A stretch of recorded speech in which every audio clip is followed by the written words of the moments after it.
Well, you've seen Robocop 1. Yeah, you were there. Yeah. I'm assuming you haven't seen 2. Well, you know damn well I haven't. Yeah, well, let's get it done.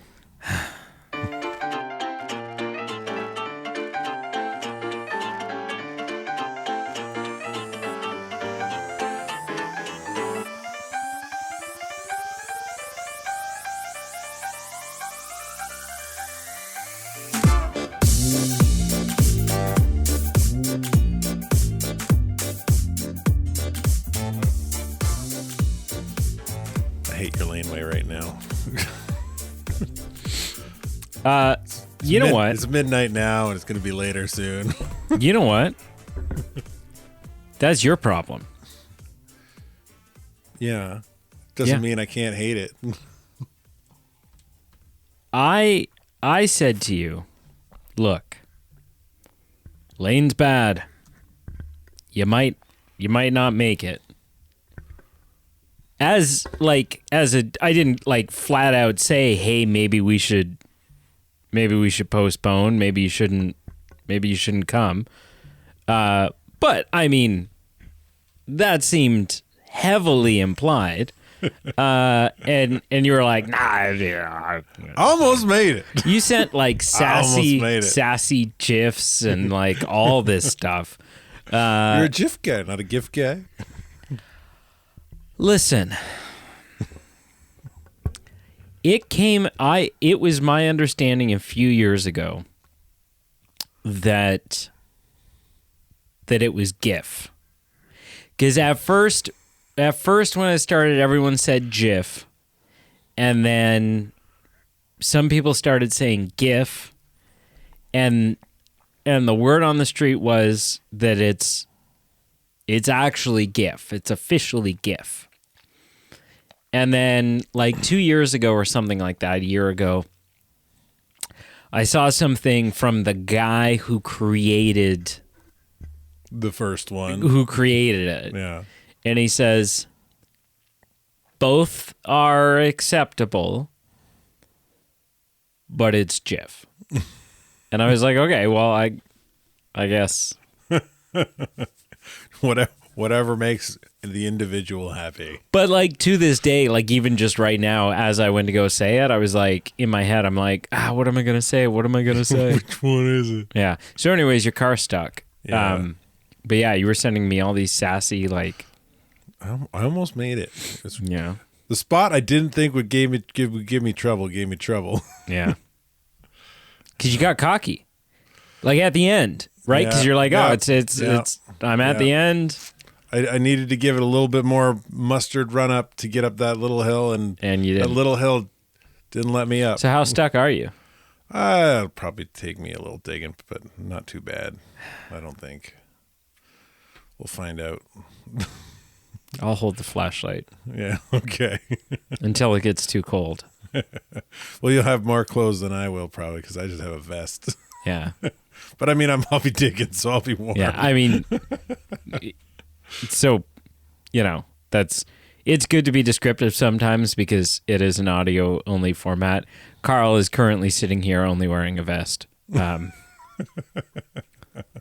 I've asked him many It's times. audio only format. I can wear whatever the hell I want. I mean, Hello and welcome to the Movie Man Podcast. we are the B team. I'm gonna do a Peteism. Okay. I'm gonna add some descriptive words Okay. to All right. my Take it. horribly stuck in the snow friend over there is Carl. Pete introduces himself too. And I'm Pete. Peter. What's he say? I don't know. Peter? He usually gives himself some little descriptor too, I think. Robocop 2, huh? Yeah.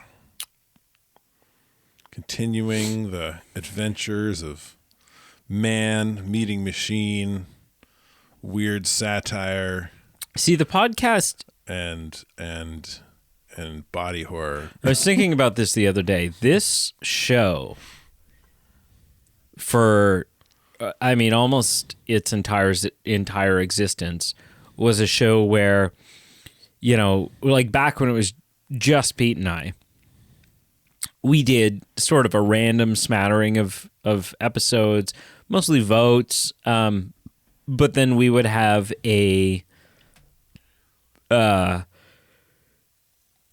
have a series on the go that we were kind of working through, right? We've done Star Wars, Batman, Harry Potter. We're just wrapping up Planet of the Apes.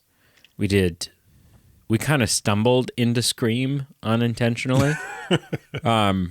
I was super game and excited to do it, but I think it was a bit of a surprise for Pete that we were on that train. Well, because we did the first one. Pete got on. He's like, "We're going to Atlanta, right?" No.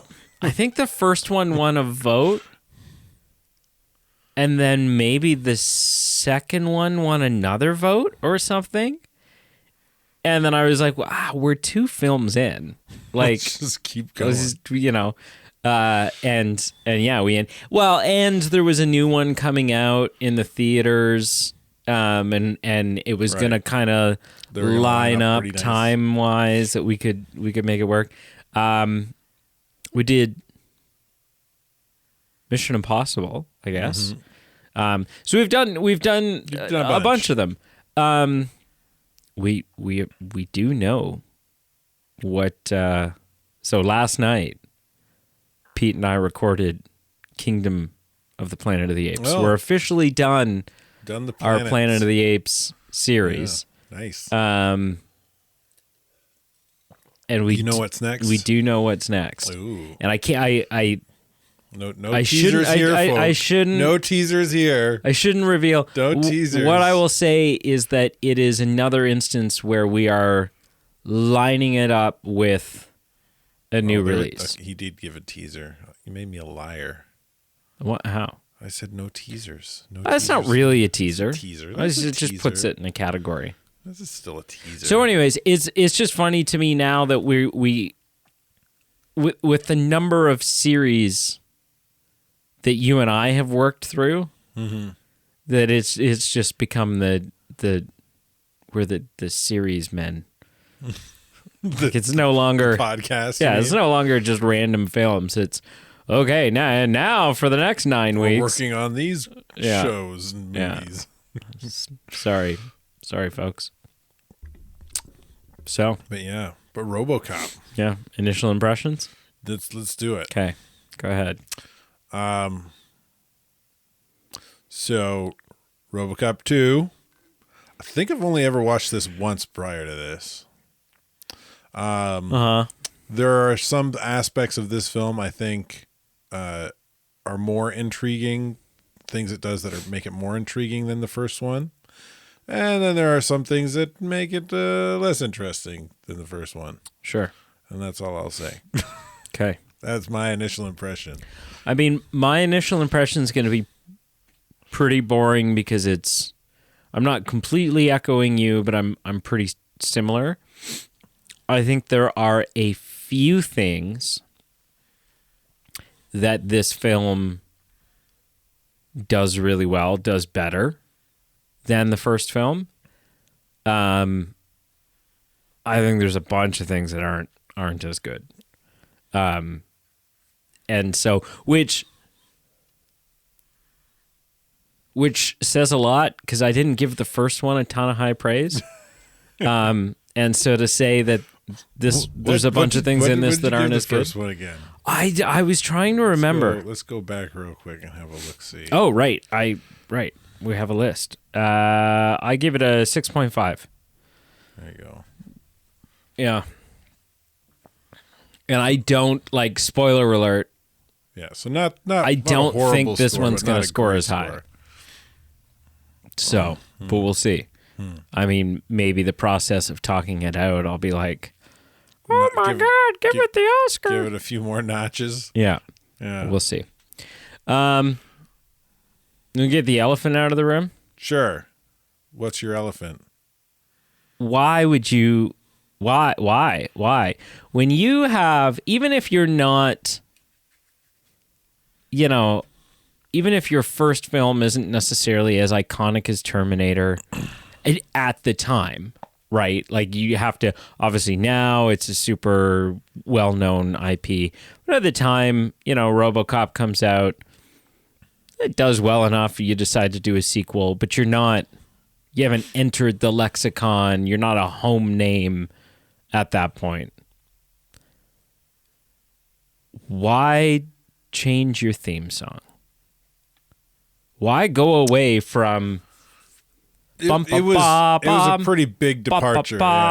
There's some like it's not even there are some nuances that harken back to it, but sure. it's a pretty drastic. This is it, and it's worse than like all throughout the Mission Impossible series. Absolutely. All I did was bitch because every time instead of like just I was like, you change whatever you want, like update this and add that and blah blah blah. But just leave the song the same. It's a weird thing because there are some franchises that just like beat for beat, note for note, tone for tone, keep it exactly the same. Because Star Wars, and I was just about to say there's something about the fact, but then there are some that do change it. That I know weird why they. Yeah. That if episode 10 comes out next year,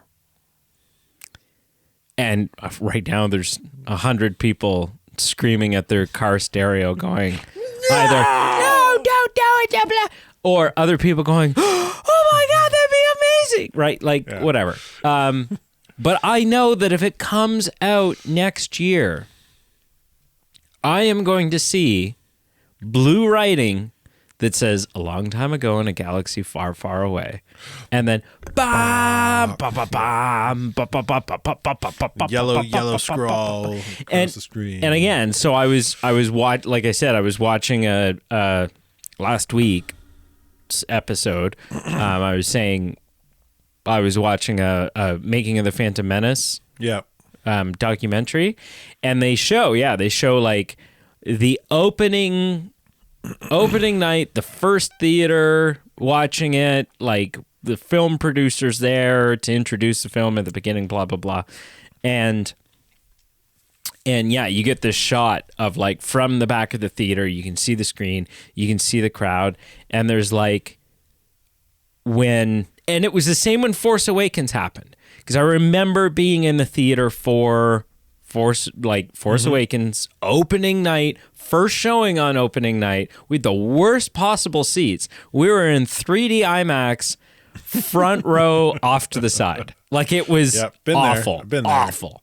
But we were amazed that we had those tickets, because it was like, the websites were crashing and and when a long time ago in a galaxy far, far away comes up on the screen, the theater cheers. Mm-hmm. Well, there's a deep sense of nostalgia. When the theme song starts and the yellow writing like plunges from the room erupts. Mm-hmm. Because it's just like, God forbid they did another Back to the Future. Everyone in the theater, when you'd go,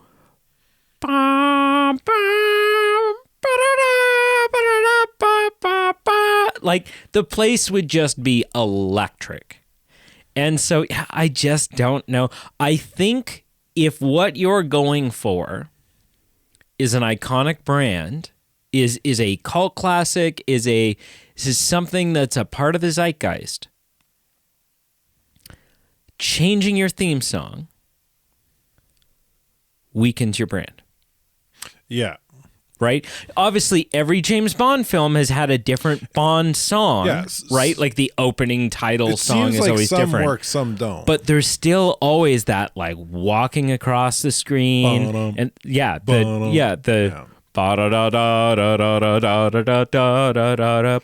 after 55 years, you don't change it. Yeah. Pink Panther. Jaws.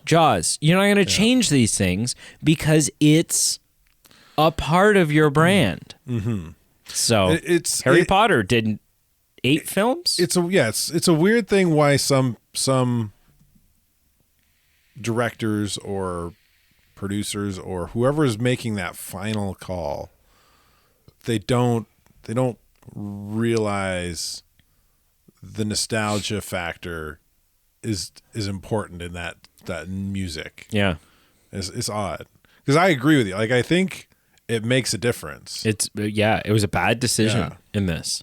Like, I would be okay with like a slight difference in maybe the opening, but then it kind of becomes the original, or it starts out the original and then a little bit in kind of changes. Yeah. Because really, you think about most of those theme songs, those songs that are iconic and recognizable. It's the first, I don't know, what would you say, minute? No more than a minute, I think, that people would really recognize. Of most of those songs. Yeah. Yeah. Right? Like, after that, you could get creative. If that. Yeah. Right? Like, It might even be 30 seconds. Even like, if you listen to some of John Williams' music, do you know what I don't know? From Star Wars or any other thing, they're like 7-8 minutes long. No, but perfect example. And you never get to hear the full song in a movie. You bring up John Williams. Perfect example is that it's been 60 years. 60 years? 60 years ish. Coming up on, whatever. 50 plus change years. And in the trailer for James Gunn's Superman film, although they've like updated it with like guitar riffs and whatever, you hear bam bam bam bam bam bam bam bam, because it's that you just instantly know triggers those feel-good this is hormones. Superman. Right? There was something about when they did even like, obviously they brought it back for The Flash because that was Michael Keaton's Batman. Yeah. But there were moments of like Danny Elfman, who composed that Batman score, the ba ba ba ba ba ba ba ba ba ba ba. He scored either both Justice Leagues or specifically Zack Snyder's Justice League. And there's brief moments of that in there, but it's in there. Mm-hmm. There's moments of ba ba ba ba ba ba, right? And then it changes and goes into something more modern or unique to those films. Yeah. But it's still, the understanding is it's important. The major thing for keeping it the same is the familiarity, though. Yeah. You're like, if this film had started out and when Robocop stepped out of the burning wreckage of the car that the thugs who were robbing the gun store blew up, if that music had started kicking in, the iconic music from the first one, you would have immediately come to a place of, okay, I know where we are. I'm back in this universe. I'm back in the saddle. Yeah, and they don't do it. Yeah. And it's not even like oh, they saved it, and like, it's one thing sometimes it's like, oh well, it played during the end credits. Yeah. But it doesn't. Yeah. Last time you cut the music short before it really started ramping up. Because we'd already heard it throughout the whole film. But I was like, I don't need to hear it again. And I give you a little bit of crap. And then this time you let the credits run and you're like, we're both just sitting there. Are you satisfied? I'm like, it's not the same. I don't care. Yeah. Oh, man. Yeah. Another great final example. And it's a little different, but it still speaks to the power, how a good studio and smart business executives understand the power of music, the power of familiar music. Back in what year did this come out? 1940. How many years ago was that? What film is this? 1940. Wait, this is easy math. 60, 80, 85 years ago. 85 years ago, Pinocchio came out. And in that film, you have Jiminy Cricket singing When You Wish Upon a Star. And to this day, every Disney film opens with bum, bum, bum, bum, bum, bum, bum. Bum, bum, bum, bum, bum, bum, bum. Right? Because it's just a part of, like, it just became the brand. The brand, yeah. Cool.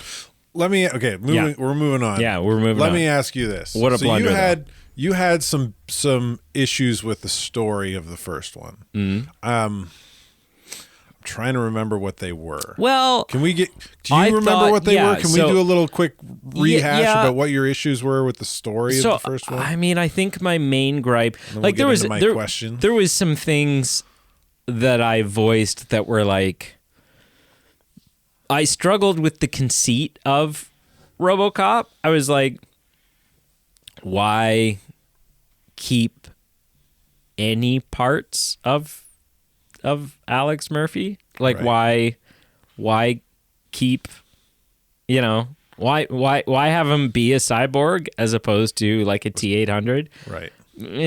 But the big thing was, I felt like there was unexplored avenues in terms of the moral questions of doing this, of keeping a cop. I don't know if you can call it keeping him alive or, whatever it is, resurrecting part of the cop. And I thought that there was unexplored stuff in terms of seeing him confront his wife and child. Right. So dealing with kind of the body horror stuff more a little.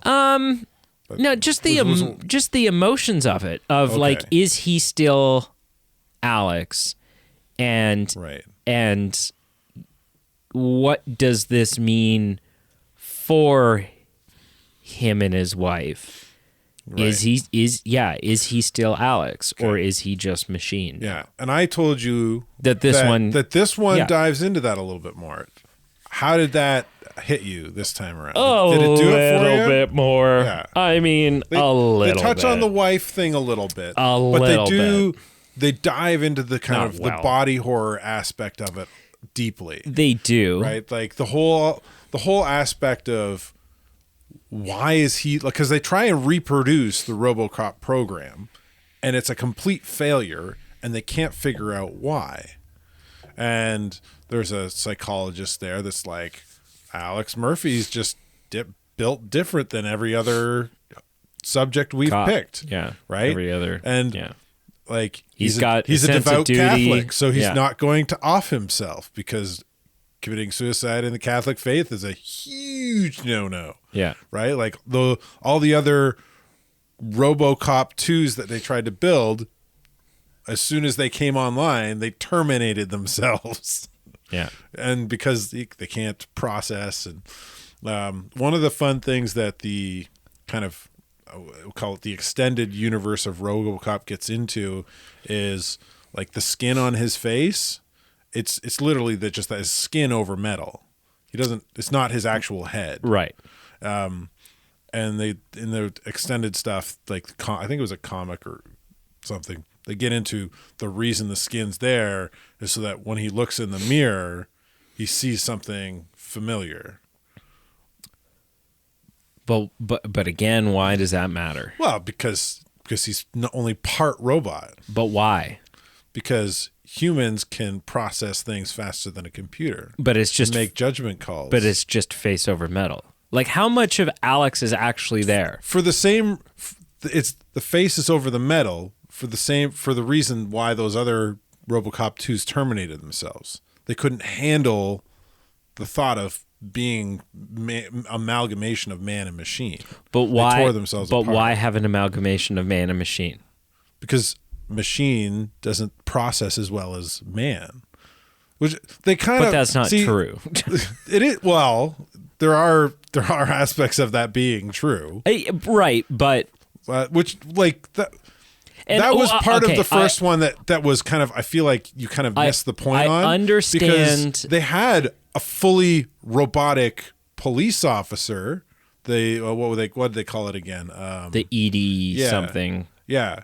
And it could not do what Robocop could do because Robocop had the human element. So again, I go back to how much of Alex is actually there. Which is how much is there? And that's the struggle. Is his brain in there? That's the struggle the movie kind of deals with. How much is it? How much is it? And this one does dive into that a bit more by the psychologist lady ends up giving him Robocop originally has 3 directives, like uphold the peace, something. Yeah. 3 very simple directives. Don't pick your nose. Yeah. And then all of a sudden this lady gives her 400 or 500 some directives to follow. And he ceases to be a good Robocop. Yeah. Because the human element is being overridden by things he has to try and follow, the machine part of him. Yeah. And it kind of, that struggle is there. So, I mean, I think the way that I would weigh in then on the question of is it Alex? Yeah. If his brain isn't in there,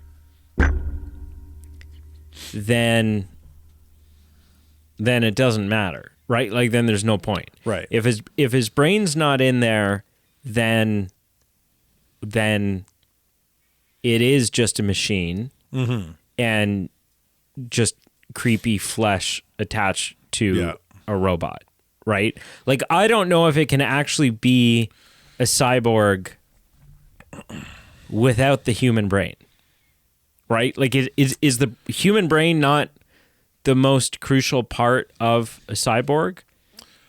I guess it depends on the type of cyborg, right? You could probably make a cyborg that or at least in brain. terms of the argument that humans can process things better, right? But only if his brain is in there.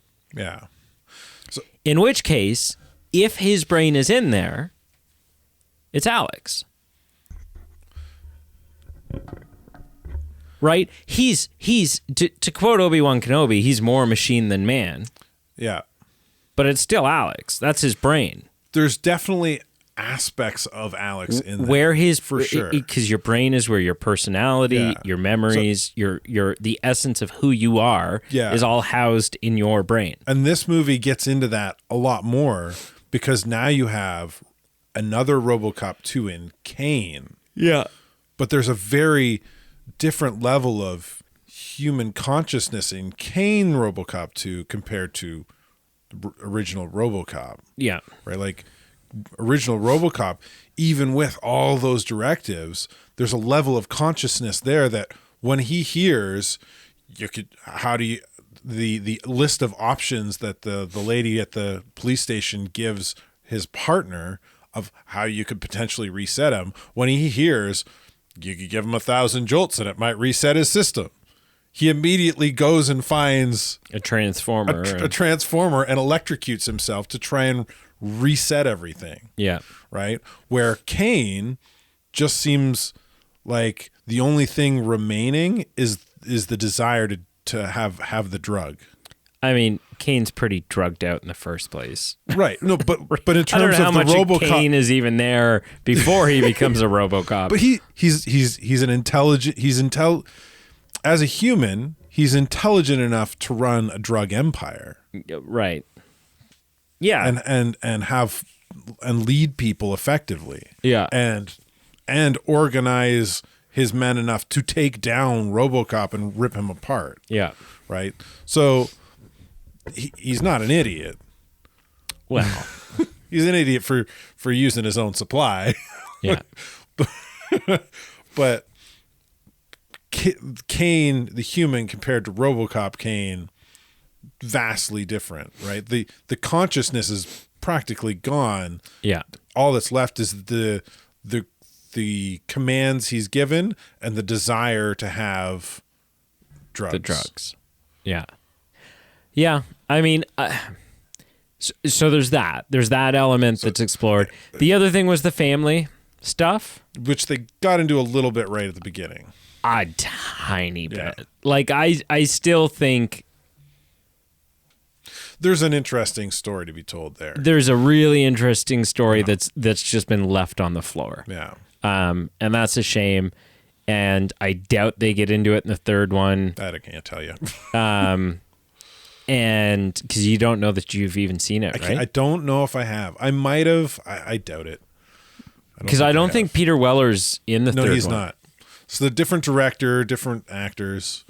There's a lot there's a lot of actors reprising their role in this one. Yeah, the actor that plays Anne is apparently still in the third one. Okay. Right? So his like partner.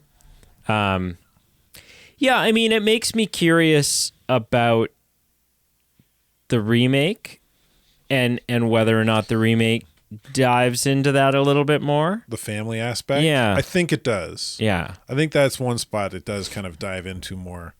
But if you don't like the idea of like how the struggle of like keeping human flesh at all, the remake, like they keep one of his hands as a human hand for some stupid reason. Yeah, I mean, whatever. I know the reason they give in the film. It's a throwaway line.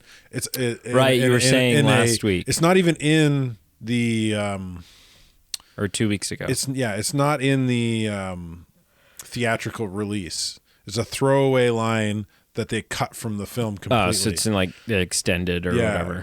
Where the guy who's in charge of the company is like, keep the hand. My dad always said you can always trust a guy by what you can tell from his handshake. His handshake.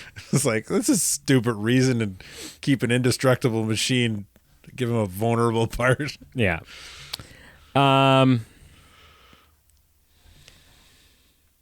Let's talk about the acting. Sure. Last time I crapped on Peter Weller's performance as Alex Murphy. Right. I said as soon as he became Robocop, I was 100% sold. Like, this is a robot. Yeah. His performance as Robocop is not very good in this.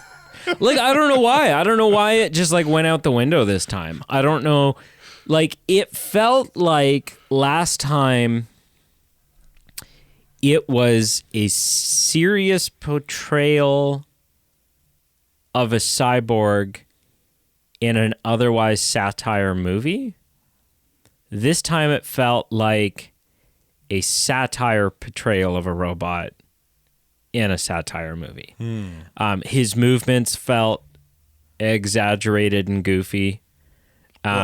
Especially when he's got all those directives and he's nice Robocop. Yeah, but even before that, yeah. Even at the beginning, I'm like, why he's moving weird? Like, why is he moving like that? And just kind of has like an extra, and I don't know if that was intentional. Extra swing in his arm kind of thing. Yeah, and I don't know if that was intentional or if this is a case of like he should have gone back and watched the first one before doing this to like a little bit of Johnny Depp Pirates of the Caribbean-ness. Yeah, maybe. I already know the character. I don't need to study. I don't need to brush up. Yeah. So I don't know. Because yeah, for those that don't know, Johnny Depp did 5 Pirates of the Caribbean movies, and in the first 4 of them, it's on point. It's Jack Sparrow. It's blah blah blah, and then in the 5th one, it's like, what is happening? Yeah. And so yeah, I thought it was pretty janky. I also didn't understand why they completely revamped the costume. Mm-hmm. And I get like he needed new coverings because he was pretty torn up at the end of the first one. But he has to have doubled in mass. Like he got a bit of an upgrade. He's much beefier. And I think it just makes him OCP put a little investment in. Yeah, but it makes him seem more cumbersome. Yeah. And I don't think it helps. Like maybe because of the bulk of the outfit, he's forced to move differently. And yeah, in the first one I was convinced this is a cyborg. In this one, I was like, well, it's a guy in a suit. Yeah. Yeah, that could be it. Like, the changes they made to the suit made it so he had to, or just made it look like he was moving differently, potentially. Yeah. Maybe. I don't know if I have anything else. I mean, I like the idea that this one was based. The first one was just like a It's kind of like an origin story. Yeah, this one felt a little more. It definitely felt more satire. Like this one was just straight up, like they leaned into. You've got like a kid with a machine gun, right? Like this one was, and right near the end, the OCP security team looks very Nazi-esque. yeah. So this one was straight up goofy. Not in a way that I think necessarily hurt it. Like I think it still had all those wacky commercials. Well, and it had a stronger sense of identity in a lot of ways. I liked that kid and his acting in this. Yeah, I don't know how you felt about that. No, I he's liked great. It. Yeah, he did a great job. There's a few times I was like, "There's no way a kid that old would be that kind of streetwise." But at the same time, I work with youth for a living, and there's a few youth that like they're not the smartest book smarts in the shed, but they could if they were raised by a gang, they book, could book kind smarts of gang. in the shed. Explain that one to me. Like it's not the sharpest tool in the shed. Well, yeah, I get that one. I don't know. I combined them. Shut up. Tools are in sheds. Books can be in sheds. You don't have a book shed? Oh, no. Book nook in your shed? I don't. I'll put a book in your shed, then you will. Yeah, so it's and that's the way in which I think it's better. Is the fact that it leans into the satire a little bit more, and that feels like a good decision. I also like that it's got a real clear concept in the fact that there's this new drug out on the street, and it's that's sort of the epidemic that Robocop is after. That's the manhunt that he's outside of the crime. Yeah, just a crime in general. Which the first one, major crime wave in Detroit. That's what kind of spurs on this Robocop idea. The real villain of both films is just OCP in general. Yes. And it's kind of interesting to see that, like, in the first one, OCP's got this plan to remake Detroit and its image. Right. And it's fun to kind of see that's still the plan. Yes. The plan has not changed. How we get there is just revealed a little bit more. There's something fun about the Detroit setting, just because it's like, I don't know, if you live in certain areas of the United States, you live in New York City, you live in Chicago, you live in Atlanta, you live in any of those big sort of major cities. Films come out all the time that are like, it's 10 minutes down the road from here, or, I know that place, or blah, blah, blah. San Francisco. Not so much in Canada. Yeah, San Francisco's a big one. Not so much in Canada. There's the odd thing that's like set in Toronto, but not. Yeah, not in the United States, it's like San Francisco and New York, and sometimes Florida or Texas. Yeah, like Miami type of thing. Here, we don't get that so much. Yeah, a lot of films are shot here, but then they make up Toronto to look like make somewhere else. Chicago. Yeah. This is just like Robocop's just on the other side of the border. Like you get to Windsor and you're like, hey, no, just passing right through. I got to go see the robot. Go say hi. Go say hi to Robocop. Yeah. And then, It makes, narratively, it's kind of a great choice for a city to be the feature for the film, because it's you a scuzzy city. Well, no, because you think of kind of Detroit's history. It's the Motor City. It's a very industrialized city. Well, it used to be. I don't know how much it is now. Usually you drive through there and there's burned out cars on the side of the road. But I think that also kind of leans into this.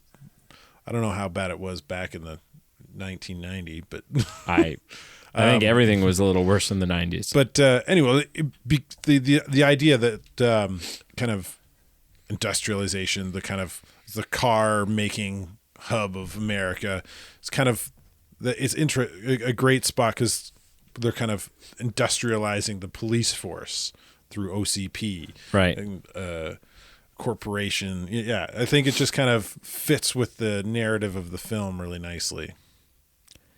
Dude, I'm looking up the cast of the remake. So Joel Kinnaman plays Alex Murphy. Mm-hmm. Gary Oldman's in it. Michael Keaton's in it. Yeah. Samuel L. Jackson's in it. It's got a lot Jay of... Baruchel's in it. Yeah. Huh. All right. Yeah, it doesn't help it.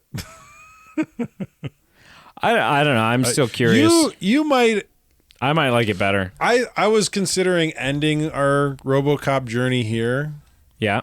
But maybe for kicks, just to see your thoughts on it, we'll watch it for on my next pick. Because I'm telling you right now, if you don't have a lot of nostalgia have me watch factor, it, I'm going to watch it. You don't have a lot of nostalgia factor attached to RoboCop in the first place. Well, I have zero. Yeah, that's what I'm saying. So maybe you'll enjoy it more. But yeah, I don't know.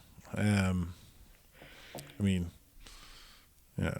The average rating on... I mean, it has a 50% on Rotten Tomatoes, which... 6.1 on IMDb. Yeah, so 50% on Rotten Tomatoes just simply means half of everyone who saw it likes it. Yeah. So it's 50-50. Yeah. Right? I'm guessing I'll like it. I would say it's not a far-fetched guess to say the people that didn't like it are big fans of the original. Oh, for sure. That are just like, that's not, they made the suit look different. They made the suit look different. And why did he have a hand instead of a rubber hand? Yeah. Why didn't they bring back the same actor 18, 19 years later? You could easily reprise his role. Yeah. Deep fake. Deep fake. Just do a deep fake. Screw the uncanny valley. It'll just make him look like more of a robot. I think that's everything I've got. I don't know if you have more questions for me or I don't know. I think you want to. I want to go dig out my car because I don't want it to be too late of a night. All right. So on a scale of 0 to 10, how would you rank RoboCop 2? You gave the last one an 8.5. I did, for reference. Yeah, I really liked the direction they went for the story in this, really diving into the kind of the body horror and trying to figure out how much of Alex Murphy still remains, how much is not Alex Murphy. And I thought that was a lot of fun. The other kind of stories wrapping in around that narrative just kind of elevates that a little bit. I don't think it's as good as the first one. I think I will give it a 7.5. 7.5. Yeah. None of your scores change. Of course. I'm glad you said that. I'm glad you dropped it by a whole point because I'm doing the same. I gave the last one a 6.5. I'm going to give this one a 5.5. The acting's not good. You dropped your theme song. You dabbled in dealing with some of the things that you should have dealt with in the first one, but you still don't even necessarily do them in a satisfying way this time around. But there's still enough there that it gets a little bit higher than a 5. It's a little more than a take it or leave it.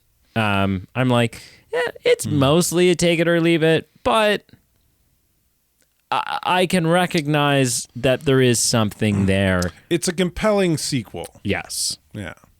it's if you've watched the first one, it's worth, and you got some enjoyment out of it. It's worthwhile going to watch the second one for sure. Yeah. I doubt you've watched anything. We recorded 2 episodes this week, which means we last chatted 2 days ago. Yeah, One Piece. One Piece. Laundry today, so One Piece, and I failed to Clone Wars. I failed to mention last episode. Yeah, and but we did watch it again last night. We started a new series. Oh, on okay. Netflix. Yeah, it's got a weird name. Decameron on Netflix. Decameron. Okay. It takes place during the time of the Black Plague in England. Right. And it's a kind of a comedy. It is a comedy about a bunch of like noble people being called to this estate in the countryside. Okay. Away from the plague. And it's just really funny because everybody's lying to everybody and pretending to be somebody they're not, and it's fun. Okay. It's a fun little show. Is it also full? Did you pick it or did your wife pick it? We picked it together. Oh, okay. Yeah. Does it have excessive nudity in it? There's warnings for it, but not really. No. Is that a disappointment to you? A little bit. Yeah. I'm just legitimately, I'm waiting for the day that you're like, you go to tell me that you watch some some classic family film, but you accidentally watched the porn parody of it and didn't realize that it was right. Like, and I'm the one that has to clue you in that no, it's not actually called Titty Titty Bang Bang. That was the wrong film. We watched Cockvengers. Yeah. Wow. Thank you so much for listening. Make sure you check out our Facebook, Instagram, and Twitter, all listed down below. We have a Patreon page where you can support the show and get a slew of fun perks in return. Things like increased voting power, things like early access to episodes, all kinds of fun stuff. And we have merch. I'll sell you Brady's snow shovel when I'm done digging myself out. I mean, hey, if you can get a good price for it and then split the difference, like if you can get enough that my takeaway is enough to buy a new shovel and have a little left over, sure, I'm down. Okay, I'm down. Who wants Brady's shovel? Bidding starts at $50. We'll sign it for you. I see, but I don't know that's because then I would only have 25. I don't know that 25 is enough to get like a nice shovel and then we'll split it. We'll split it. 2080. Sure, 2080. All right. I can't even do the math on that right now. You get like $8 or something. I don't know, whatever. Not enough to cover your shipping. No.